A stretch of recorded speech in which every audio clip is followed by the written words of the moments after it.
کتلتونه نکاح کیږي او کنه که تاسو مو ته معلومات راکړئ موږ ډېر خوشحاله شو. مننه. نه صبرېږي بېلتا د پتا باندې شهیدا خپل نقاره زړه ته مې دا څنګه ورکړم و نبي سلطانه و نبي. ایجاب و قبول صرف په ټلیفون کې دا کافي نه دی او دلیل هم دا دی چې د دواړو مجالس بالکل دلته مختلف دي.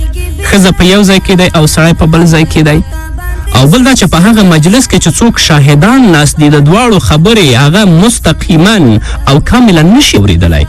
دلته یو صورت ممکن دی چې یو کس بل کس د ځان لپاره د نکاح وکیل وګرځوي او هغه اظهار د وکالت د خپل په مجلس کې د شاهدانو تر مخه وکړي. مثلا یو جنۍ فاطمه نومیږي او بل الک احمد نومیږي. په ټلیفون کې فاطمه وایي احمد لپاره چې ما ته خپل وکیل ګرځولی چې ته ما په نکاح باندې واخله.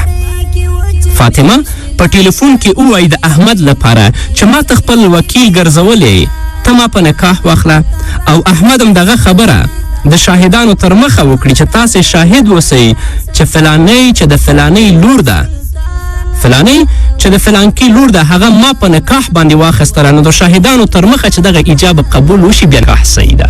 اما صرف په ټلیفون کې چې یو بل ته وایي دا کافي نه دی ځکه مجالس مختلف دي او شاهدان په کاملا د دوی خبرې نشي اورېدلی.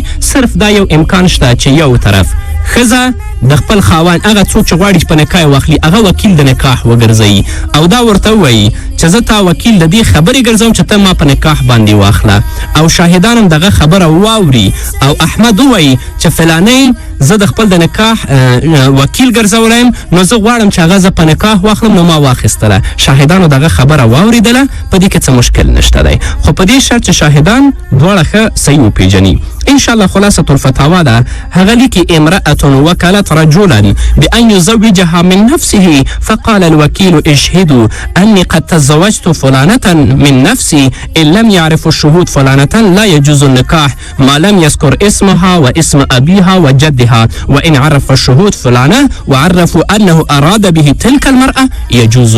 بیا جایز ده په دې صورت کې